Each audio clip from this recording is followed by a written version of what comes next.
Welcome to our channel. మనం ఈరోజు వినాయక పూజ చేసుకుంటున్నాం. వినాయక చవితి కాబట్టి వినాయక పూజలో అన్నీ పెట్టాం. పంచామృతం, పసుపు గణపతి, కలశము, ఇవన్నీ పూజ అయిపోయింది. ఇప్పుడు వినాయక వ్రతంలో ముఖ్యమైనది వినాయక వ్రత కథ. ఈ వ్రత కథ చదువుకుంటే ఎవరికైనా వారి వారి జీవితాల్లో విఘ్నాలన్నీ తొలగిపోతాయి. మరి విద్యార్థులకు చక్కగా విద్య అబ్బుతుంది. అలాగే ఎక్కువ మార్కులు వస్తాయి పరీక్షలలో.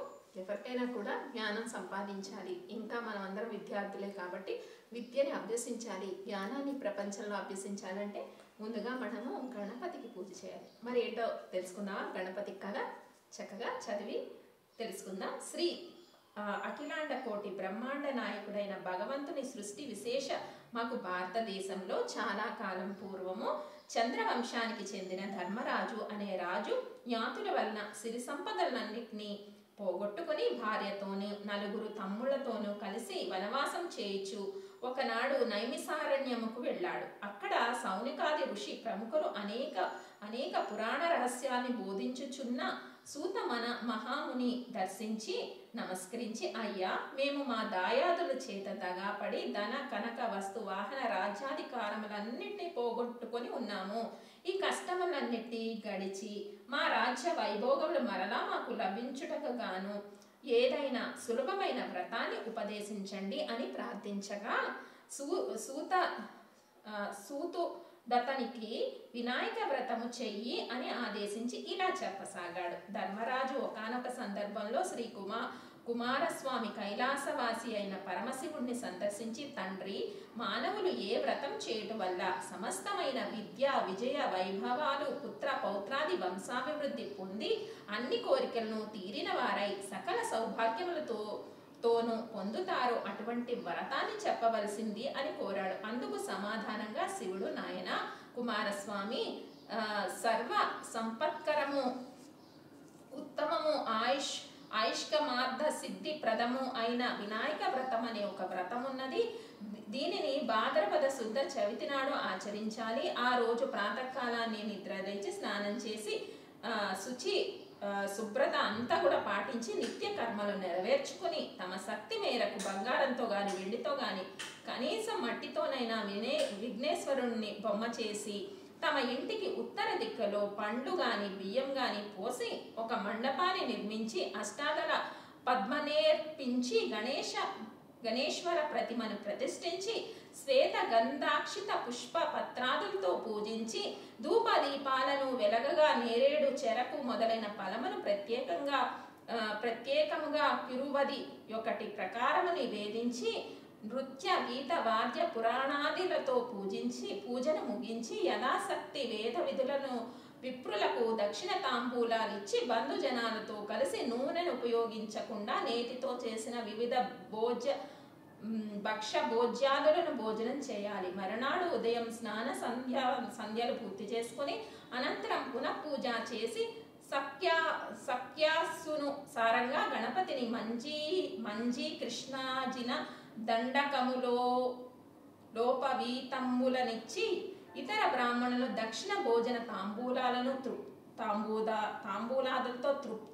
తృప్తి పరిచి ఈ విధంగా ఎవరైతే వినాయక వ్రతాన్ని చేస్తారో వాళ్ళకి గణపతి యొక్క ప్రసాదం వల్ల సకల కార్యములు సిద్ధిస్తాయి కుమారస్వామి అని అన్ని వ్రతాల్లో ఉత్తమమైనది ఈ వ్రతం.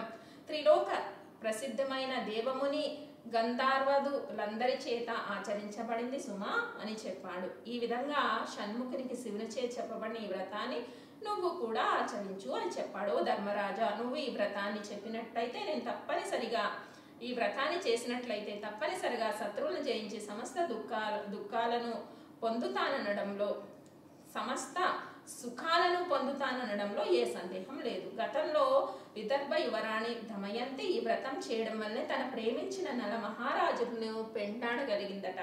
శ్రీకృష్ణుడు అంతటి వాడు కూడా ఈ వ్రతాన్ని చేయడం వల్ల సమంతకవణితో పాటు జాంబవతి సత్యభామలు అని ఇద్దరు కన్యామణుల్ని కూడా పొందగలిగాడట. ఆ కథ చెబుతాను విను.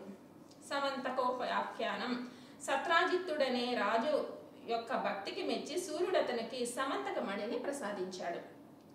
ఒకానొక సందర్భంలో కృష్ణుడు ఆ మణిని తనకిమ్మని సత్రాజిత్తుడిని కానీ సత్రాజిత్తుడిని అడిగాడట. సత్రాజిత్తుడు తిరస్కరించాడు. తదుపరి కాలంలో సత్రాజిత్తుడు తమ్ముడైన ప్రసేనజిత్తుడు ఆ మణిని పొదిగిన హారాన్ని ధరించి అడవిలో వేటకు వెళ్ళాడు. అక్కడ ఒక సింహం అతన్ని వధించి ఆ మణిని ఒక మాంసఖండముగా భావించి పోతుండగా అడవిలోనున్న జాంబవంతుడనే బల్లూకరాజు సింహాన్ని చంపి ఆ మణిని తాను తీసుకుని తన కుమార్తె అయిన జాంబవతికి ఇచ్చాడు. కానీ సమంతక మణి మీద ఆశ కలిగి ఉన్న శ్రీకృష్ణుడే తన తమ్ముణ్ణి చంపి ఆ మణిని దొంగలించి ఉంటాడని సత్రాజిత్తుడు పుకారు లేవదీశాడు. ప్రజలంతా ఇది నమ్మసాగారు. ఈ వార్తను విని బాధపడిన బలరాముణ్ణి ఓదారుస్తూ శ్రీకృష్ణుడు, అన్నయ్య బాధపడకు, వినాయక చవితి నాడు పాల పాత్రలో చంద్రుడి ప్రతిబింబం చూడడం వల్లే నాకు ఈ అపవాదు కలిగిందని చెప్పాడు. చవితి చంద్రుడికి అపవాదికి సంబంధం ఏమిటి? బలరాముడు అడగగా కృష్ణుడు ఇలా చెప్పసాగాడు. శ్రీ వినాయకుని చంద్రుని చూచి శపించుట. ఈ కథ ఏంటో తెలుసుకుందాం. శ్రీ వినాయకుని జన్మదినమైన ఒకానొక భాద్రపద శుద్ధ చవితి నాడు కైలాసంలో కుబ్జరూపధరుడై విఘ్నేశ్వరుడు ఆనంద తాండవం చేస్తుండగా అక్కడ ఉన్న చంద్రుడు చూసి పరిహాస్యం చేశాడు. అందుకు కోపం వచ్చిన వినాయకుడు, ఓరి చవితి చంద్రుడా, ఈ రోజు నుంచి నిన్ను చూసిన వాళ్ళందరూ నీలాపనిందరి పాలైపోతారుగాక అని శపించాడు. అనంతరం చంద్రుడు దేవతలు కలిసి ప్రార్థించిన పిమ్మట భాద్రపద శుద్ధ చవితి జన్మదినం నాడు శివుడు కుమారస్వామికి చెప్పిన విధంగా నన్ను పూజించి ఈ వ్రత కథ చెప్పుకుని కథాక్షింతను ధరించి వారు త్వరలోనే అపవాదుల నుంచి బయటపడి అన్ని విధాల సుఖ సంపత్ సౌభాగ్యములు పొందుతారని వరమిచ్చాడు. ఈ సంగతి తెలిసి కూడా నేను గత వినాయక చవితి నాడు ఆయనను పూజించకుండానే రాత్రి పాల కుండలో చంద్రుడి ప్రతిబింబం చూడడం జరిగింది. అందువల్లే నాకు ఈ అపనింద పడింది. అందుకే అపనింద పడ్డాను అని వివరంగా చెప్పాడు. అది విని బలరాముడు తక్షణమే శ్రీకృష్ణుడి చేత ప్రాయశ్చిత్త సహితంగా వినాయకుడు వ్రతం చేయించాడు. ఆ వ్రతం చేసుకుని కథాక్షంతులు ధరించి శ్రీకృష్ణుడు తన అపనిందను రూపుమాపుకునేందుకు గాను బయలుదేరాడు.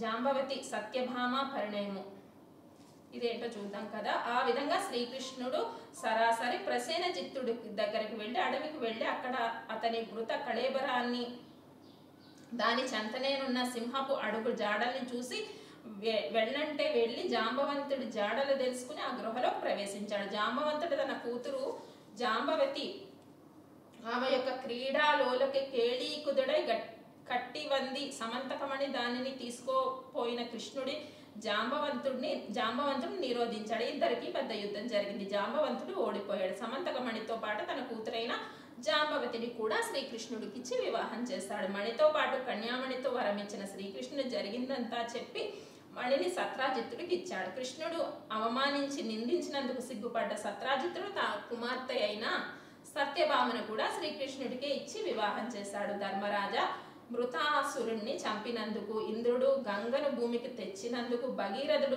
క్షీరసాగర మదనమప్పుడు దేవదానవులు క్షీరసాగర మదనమప్పుడు దేవదానవులు, ధర్మరాజు వృతాసురుణ్ణి చంపినందుకు, ఇంద్రుడు గంగను భూమికి తెచ్చినప్పుడు, ఇలాంటి సందర్భాల్లో అందరూ వినాయక వ్రతం చేశారట. సీతాన్వేషణలో శ్రీరాముడు, కుష్టి వ్యాధి నివారణ సాంబుడు కూడా ఈ వినాయక వ్రతాన్ని చేసి విజయ ఆయురారోగ్యాలను పొందారు. తన వ్రతం చేసిన భక్తుల్ని తలచిన పనులన్నీ తక్షణమే సిద్ధిస్తాడు కనుకనే ఈయనను సిద్ధి వినాయకుడు అన్నారు. విద్యార్థులకు విద్యని, జయార్థులకు జయాన్ని, ధనార్థులకు ధనాన్ని, పుత్రార్థులకు పుత్రులని ప్రసాదించేది ఈ వ్రతం. వితంతువులు ఈ పూజ చేసుకున్నట్లయితే మరి ఏ జన్మలోనూ వైధవ్యాన్ని పొందరట. కాబట్టి ధర్మరాజా, నువ్వు ఈ వ్రతం చేసి నీ శత్రువుని గెలిచి మరణ రాజ్యాన్ని పొందు. సమస్త బ్రహ్మ క్షత్రియ వైశ్య శూద్రులు కూడా ఈ వ్రతాన్ని యథావిధిగా ఆచరించి శ్రీ గణపతి అనుగ్రహం చేత సకల ఐశ్వర్యాలను పొందుగాక అని సూతుడు చెప్పగా అది విని ధర్మరాజు ఈ వ్రతం చేసి కష్టములు తీరి శత్రువులను గెలిచి రాజ్యాన్ని సంపాదించుకుని మహారాజుగా పట్టాభిషిక్తుడు అయినాడు. ఇదండి వినాయకుడి కథ. కాబట్టి చక్కగా కథ విన్నాము. మరి కథలో సారాంశమే అందరికీ అర్థమై ఉంటుంది. ధర్మరాజు ఈ కథ చేసుకుని చక్కగా వినాయకుడు కథ చదువుకుని వ్రతం చేసుకుని తన రాజ్యాన్ని గెలిచాడు. శ్రీకృష్ణుడు తన నిందల్ని పోగొట్టుకున్నాడు. సమంతకమణితో పాటు జాంబవతిని వివాహం చేసుకున్నాడు. అలాగే సత్రాజిత్తుడైన కుమార్తె అయిన సత్యభామను కూడా వివాహం చేసుకున్నాడు. ఎవరికైతే విఘ్నాలే కాదు జీవితంలో వితంతువులు కూడా ఈ వ్రతం చేసుకుంటే మరి ఏ జన్మలో వైధవ్యం రాదట. ఎన్ని మంచి విషయాలు ఈ కథలో మనం తెలుసుకున్నాం కాబట్టి మీరందరూ కూడా వినాయక కథ విన్నారు కాబట్టి చాలా బాగుంది కదా. మీరందరూ కూడా వినాయక చవితి చేసుకుని ఈ కథ చదువుకుంటే మీ జీవితంలో ఉండే విఘ్నాలు ఇవన్నీ కూడా తొలగిపోతాయి. చివరగా ప్రార్థన చేద్దాం. తొండము అనేక దంతము తోరపు బొజ్జై వామహస్తమున్ మెండుగ మ్రోయు గజ్జలు మెన్నని చూపులు మందహాసమున్ కొండుగా గజ్జరూపున కోరిన విద్యలకెల్లనొజ్జయై యుండెడు పార్వతీ తనయ మోయి గణప నీకు మ్రొక్కెదన్ తలచెదనే గణనాథుని తలచెదనే విఘ్నపతిని తలచతి పనగా తలచెదనే హేరంబుని విఘ్నములు తొలగించట కొరకై అటకులు కొబ్బరి పలుకులు వానప్రాలు చెరుకు నంబు నిటనాక్షు వగ్ర సూతనకు పరితోని విందుగా చేసి ప్రార్థింపమదిన్. అయిపోయింది గణపతి ప్రార్థన. ఇప్పుడు మంగళహారతి ఇచ్చేద్దాం గణపతికి. కథ పూర్తయిపోయింది, పూజ కూడా పూర్తవుతుంది. మంగళహారతి ఇస్తే పూజ పూర్తయిపోతుంది.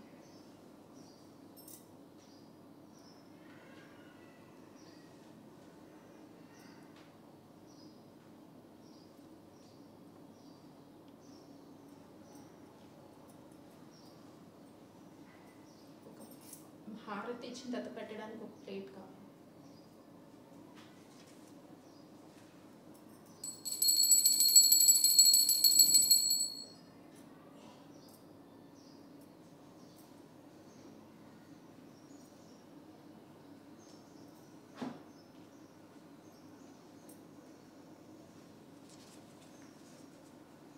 ఓ బొజ్జ గణపయ్య ఈ బంటు నేనయ్య ఉండ్రాళ్ల మీదకి దండి పంపు కమ్మని నేయిన కడుముద్ద పప్పు బొజ్జారవింగ దినచు పొరలగొనుచు వెండి పళ్ళెములున వేయి వేయి ముత్యాల కొండలుగా నీలంబున కలబోసి మెండమును హారతులు మెడ నిండ వేసుకుని దండిగా నీకిత్తు ధవళహారతిని శ్రీమూర్తి వద్యంబునకు చిన్మయానందునకు బాసురేశ్వరునకు శాశ్వతమునకు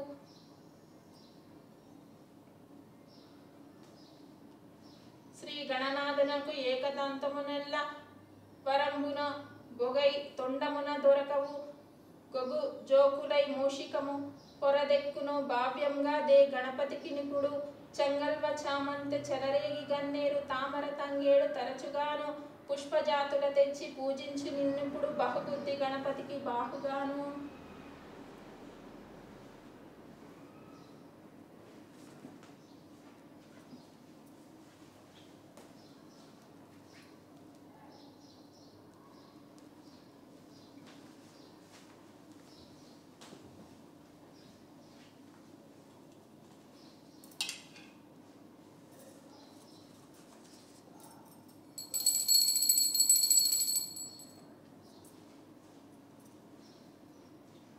గణపతి పూజ పూర్తయిందండి. ఈ రకంగా మనం కథను చదువుకుని గణపతికి నివేదించిన ప్రసాదాలు కూడా మనం చెప్పుకున్నాం. చక్కగా ఉండ్రాళ్ళు, అలాగే ఉండ్రాళ్ళ పాయసాన్ని, మరి అలాగే ఈరోజు డ్రై ఫ్రూట్ లడ్డూలను కూడా గణపతికి మనం నివేదించి ఇంకా చాలా చేసుకోవచ్చు. పులిహార చేస్తారు, కొంతమంది బొబ్బట్లు చేస్తారు. ఏవి చేసినా నూనె ఉపయోగించకుండా నేతితో చేసిన వంటకాలు. ఆవిరి కుడుములు అంటే ఆయనకి చాలా ఇష్టం కాబట్టి కుడుముల్ని స్వామివారికి నివేదించాలి.